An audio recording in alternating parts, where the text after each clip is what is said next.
introducción acerca de esto. Pues el sistema penal acusatorio es un modelo de justicia penal, pues que esto se enfoca en la búsqueda de la verdad y la justicia a través de un proceso que pues puede ser adversarial y transparente. En este sistema, pues el Estado asume la responsabilidad de investigar y probar los delitos, mientras que el acusado tiene derecho a una defensa efectiva y ser considerado inocente hasta que se demuestre su culpabilidad.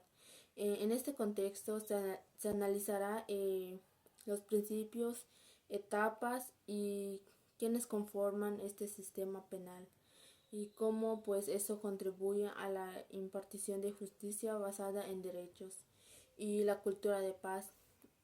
También cabe recalcar que esto es para prevenir la violencia y la resolución de un conflicto. Para empezar, voy a definir qué es el sistema penal acusatorio.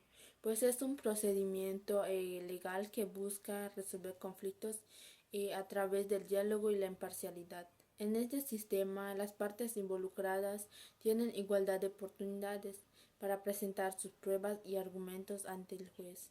El objetivo de esto es garantizar que los derechos de las víctimas y los imputados pues sean respetados, como el derecho al juicio justo y a la defensa, la garantización de la transparencia en este asunto. Algunas características del sistema penal acusatorio es que las audiencias se desarrollan de manera oral y público. También se busca esclarecer los hechos, proteger a los inocentes y sancionar a los culpables, y de igual manera reparar los daños ocasionados. Se ofrece la posibilidad de llegar a acuerdos entre las partes antes de la sentencia, y por último puedo decir que se respeta el debido proceso, acceso a la justicia y la presunción de la inocencia. Algunas características del sistema penal acusatorio es que las audiencias se desarrollan de manera oral y público. También se busca esclarecer los hechos, proteger a los inocentes y sancionar a los culpables, y de igual manera reparar los daños ocasionados. Se ofrece la posibilidad de llegar a acuerdos entre las partes antes de la sentencia, y por último puedo decir que se respeta el debido proceso, acceso a la justicia y la presunción de la inocencia. Algunos derechos de las personas acusadas puede ser a tener un juicio justo donde se establezca la verdad, y pues el juez tiene que ser un juez profesional y comprender el veredicto. También está la defensa y asesoría jurídica, donde la víctima o el acusado pues tiene que tener un asesor que le comente cuáles son las etapas del procedimiento. También está el derecho a ser informado de sus derechos, donde la persona acusada puede preguntar cuál fue la razón por la que lo detenieron. También está a la presunción de la inocencia, que esto pues una persona es declarado inocente hasta que se compruebe su culpabilidad. También están los derechos de las víctimas, que está como el derecho a la protección del Estado, que el Estado debe de proteger los derechos violentados de las personas. También está el derecho a la reparación del daño, el derecho a la información, que la víctima debe conocer los hechos y participar en el proceso. También está el derecho a intervenir pues en algunas decisiones, que la víctima puede aportar pruebas, presentar recursos y tomar decisiones sobre esto. Y por último también está el derecho a la seguridad y sus familiares y testigos en este hecho. Bueno, ahora que ya saben qué es el sistema penal acusatorio, ahora hablaré sobre cuáles son los principios que rigen este sistema. Bueno, los principios que rigen este sistema están establecidos más bien en el artículo 20 de la Constitución Mexicana de Constitución Mexicana. Y estos cinco principios se usan en el Código Nacional de Procedimientos Penales, en la cual es utilizado para impartir la justicia, o sea, para que una persona sea juzgada por el delito que él cometió, ¿ya? Y estos, y estos cinco principios son mayormente vigilados por el juez en la audiencia para ver que se cumpla estos principios. Estos principios son cinco y son como la publicidad, la inmediación, la contradicción, la concentración y la continuidad. Y algunos de ellos tienen algunas excepciones.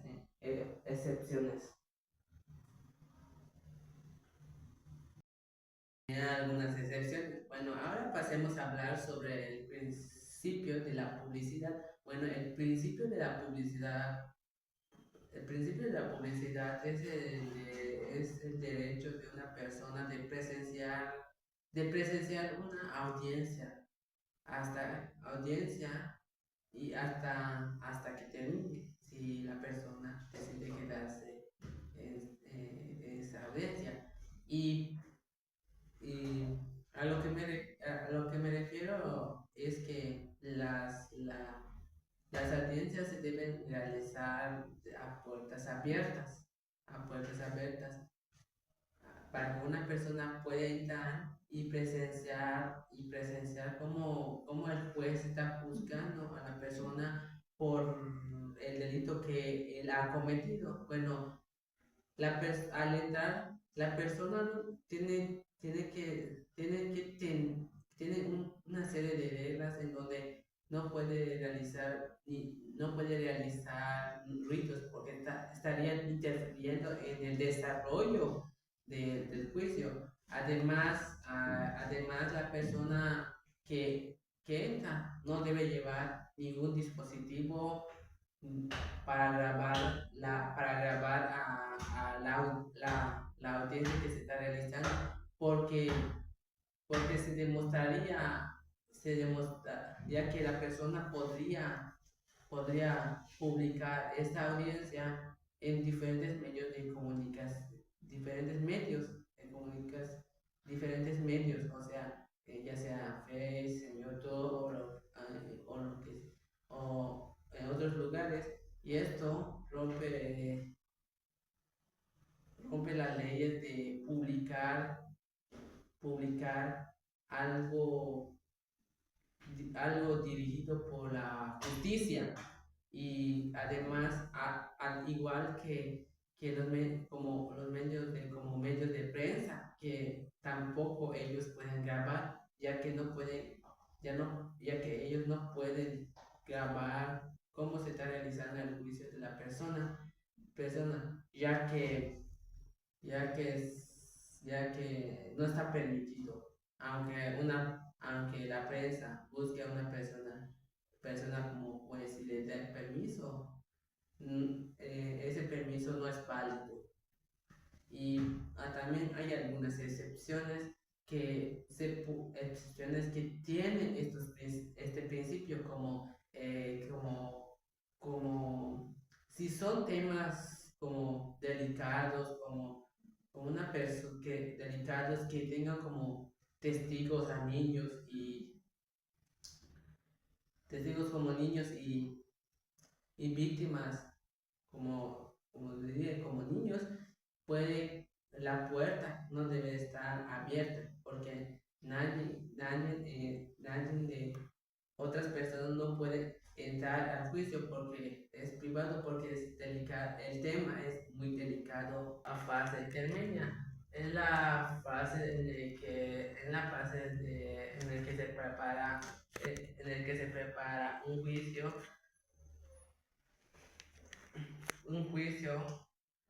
en el que se prepara un juicio en el que el juez tiene la obligación de revisar todo lo revisado para que el juez pueda hacer una audiencia para la persona acusada y así aclara más la idea de de lo que más hizo. Después de esto sigue la fase de juicio oral, en donde o sea, la audiencia que se originó, la audiencia que se va a llevar a cabo para determinar si la persona es culpable, para que el juez dicte si es culpable, si no es culpable, o, o lo deje en libertad, o que no son las suficientes pruebas de lo que se le acusa y esas cosas. Él da su opinión final sobre el caso. Y bueno, el siguiente es la fase final en la fase final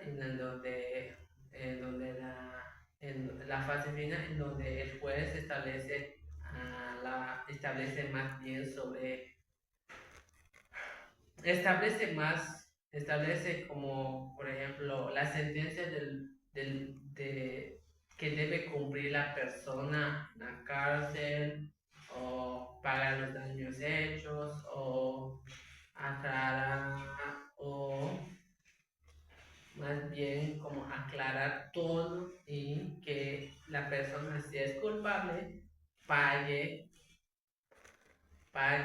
por el delito que él cometió. Y eso sería todo sobre las etapas de, de este sistema.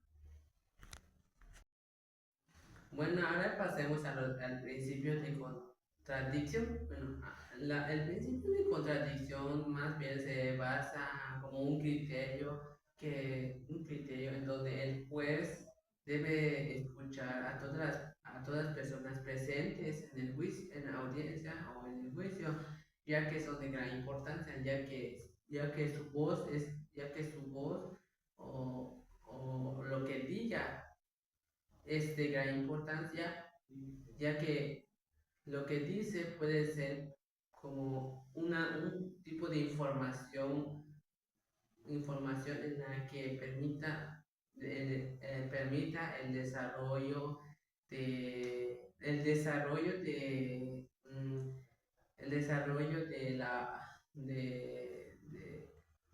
del caso para el desarrollo del caso. Y esas pruebas permiten a que sea más rápido la sentencia que reciba la persona. Y si una persona, por así decir, dice que otra cosa, otra cosa a lo que está acusado, causaría que el juicio no esté bien informado y cause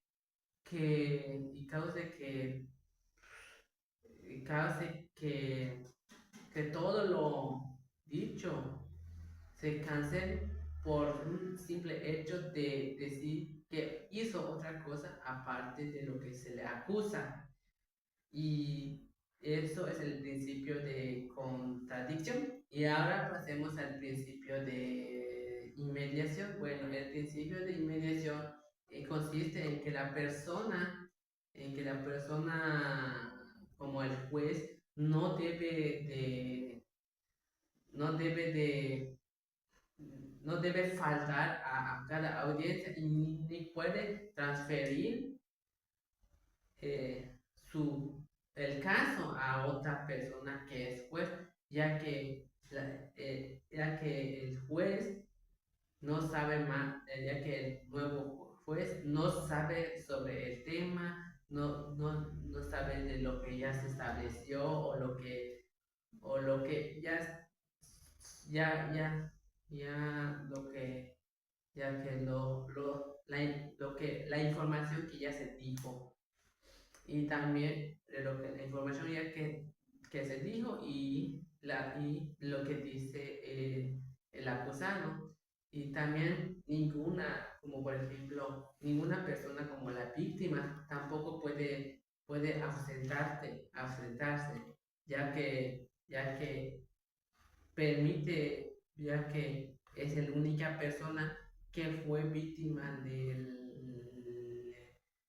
acusado y además no, otras personas que no se puede hacer falta es el acusado, ya que también debe escuchar todo todo a lo que se le acusa o qué le van a establecer, cuántos años le van a establecer en la cárcel, cuáles son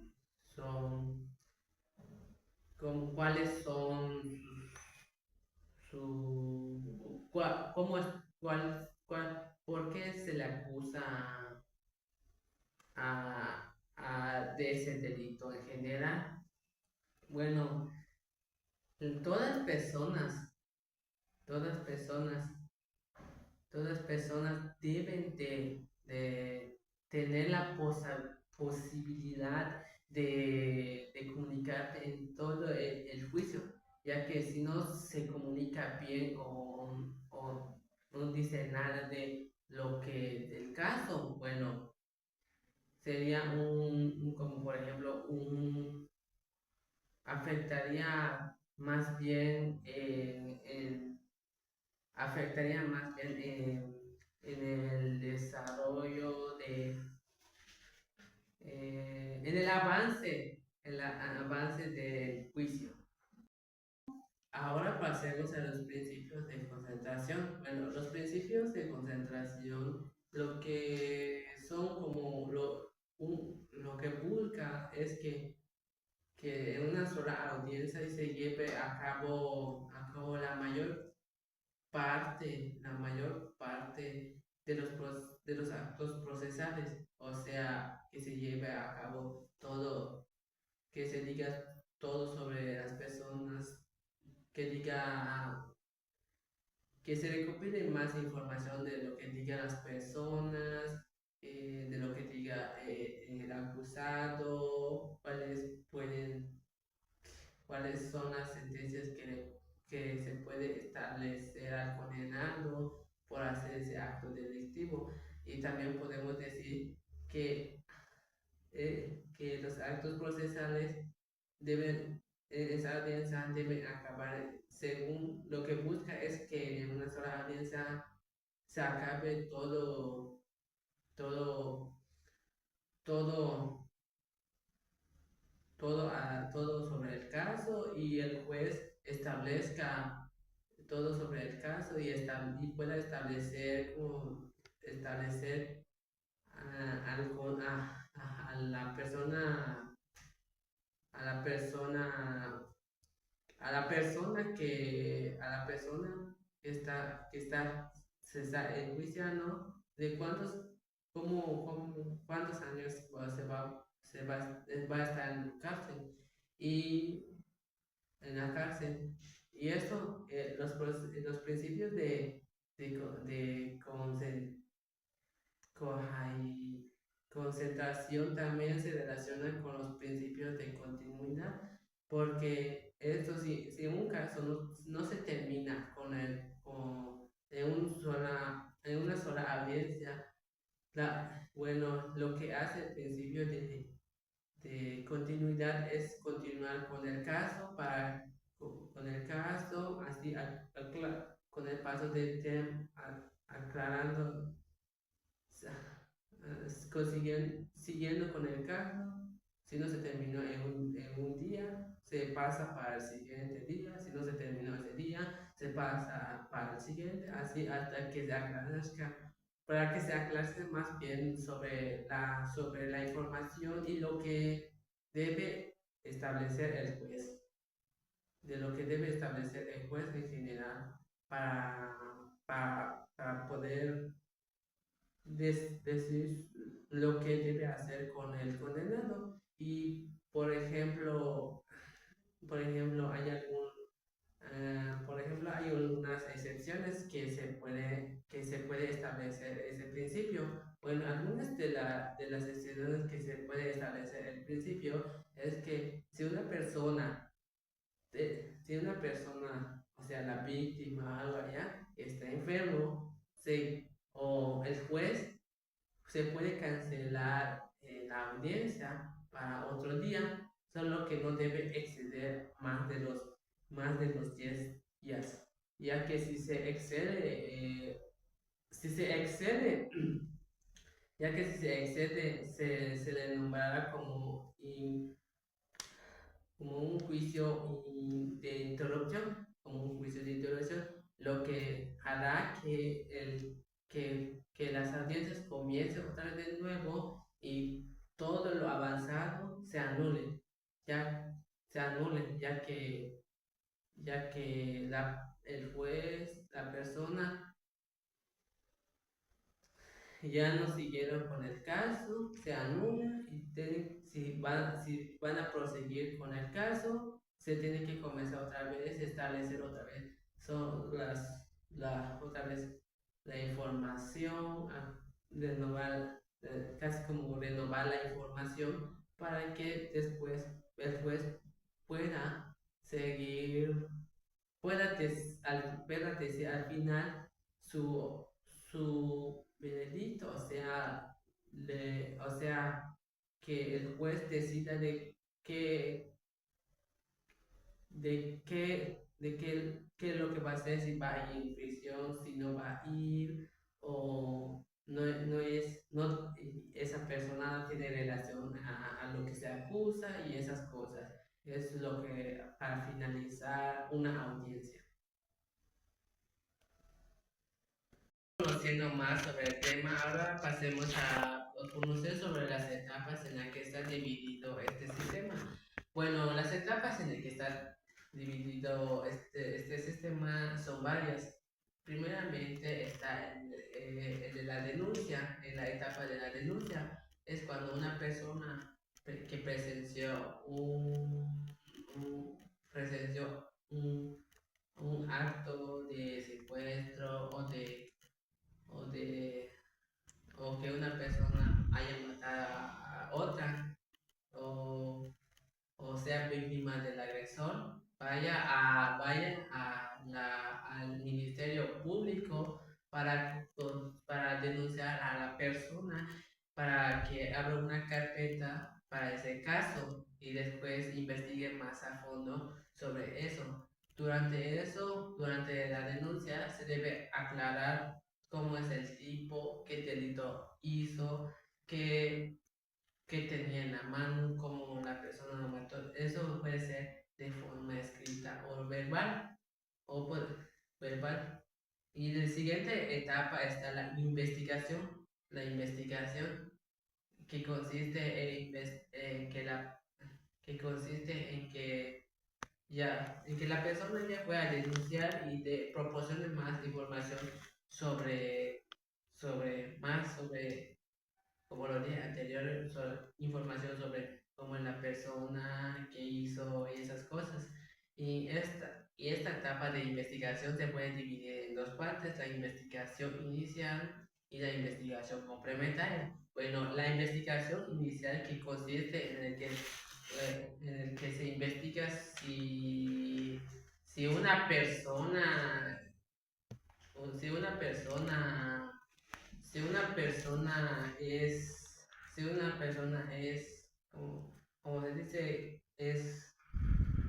si la persona tiene que ver con lo que con el delito que se hizo, si es sospechoso o no tiene nada que ver, ahí se busca aclarecer más sobre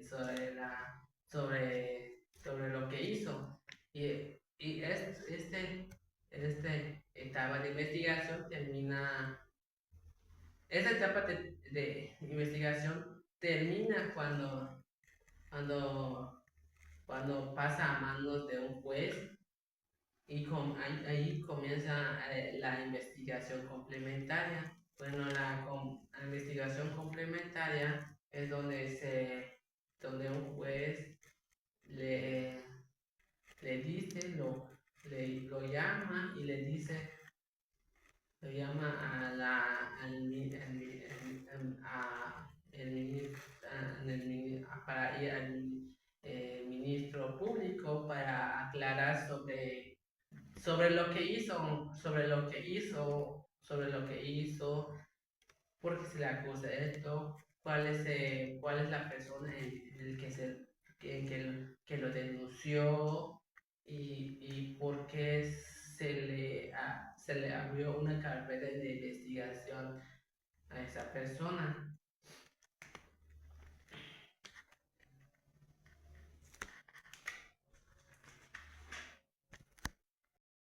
Bueno, bueno, ahora pasemos a la fase intermedia. En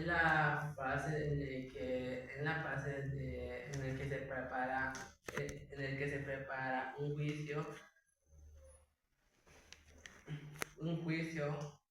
en el que se prepara un juicio en el que el juez tiene la obligación de revisar todo lo revisado para que el juez pueda hacer una audiencia para la persona acusada y así aclarar más la idea de lo que más hizo. Después de esto sigue la fase de juicio oral, en donde o sea, la audiencia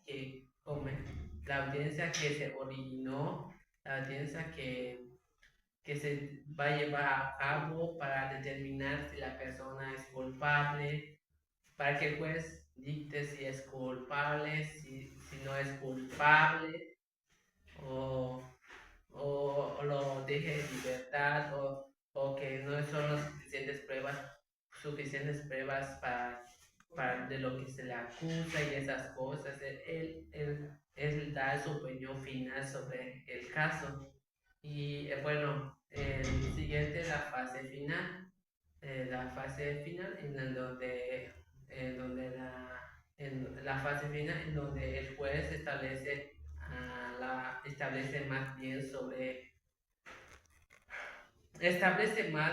establece como, por ejemplo, la sentencia que debe cumplir la persona en la cárcel, o pagar los daños hechos, o aclarar, o más bien como aclarar todo y que la persona, si es culpable, pague por el delito que él cometió. Y eso sería todo sobre las etapas de este sistema. Hablemos de un tema importante sobre la impartición de justicia basada en derechos humanos y la cultura de paz, pues que estos son pilares para construir una sociedad pacífica inclusiva y respetuosa de los derechos humanos. Pues esto es el mecanismo por el que el Estado resuelve conflictos entre su población. La justicia social y el respeto de los derechos humanos son muy fundamentales para mantener la paz y la seguridad. Ahora que ya sabes cómo se maneja el sistema penal acusatorio o qué es, vamos a manejar lo que es las partes en que se dividen esto. Esta se divide en 9 partes, que son 9 encargados de manejar el caso del acusado. Primero iniciamos con el juez controlador, que maneja la audiencia como tal y se encarga de ver el caso del acusado. Luego manejamos con la persona que es el juez de juicio oral, que como tal pues se encarga de juzgar al imputado y también se encarga de darle la sentencia a la persona acusada. Luego seguimos con el Ministerio Público, que esta como tal ve los intereses de la sociedad como también del acusado ante el órgano jurisdiccional. Luego vamos con el abogado defensor, que defiende al imputado ante el caso para ir siempre a favor de la persona acusada. Luego vamos con los policías, que estos se encargan de investigar el caso a profundidad. Esto se maneja más bien el caso y hay veces que estos se encargan de llevar pruebas a favor o en contra del acusado. Luego seguimos con el imputado o el investigado o acusado, como quieran llamar. Esta persona es el que se le acusa de cargos que van dependiendo de la gravedad o de la situación que pueden llegar a ser a favor o en contra hacia él. Luego seguimos con la víctima. La víctima como tal, pues es el que da a escuchar su voz y acusa al acusado, obviamente, de cargos los cuales se manejan en la audiencia. Y luego seguimos con los peritos, que son una segunda visión del juez. Estos se encargan de dar una segunda opinión sobre el caso al juez. Y luego vamos con la audiencia, que es el que recibe todo este problema y lo da a conocer al público.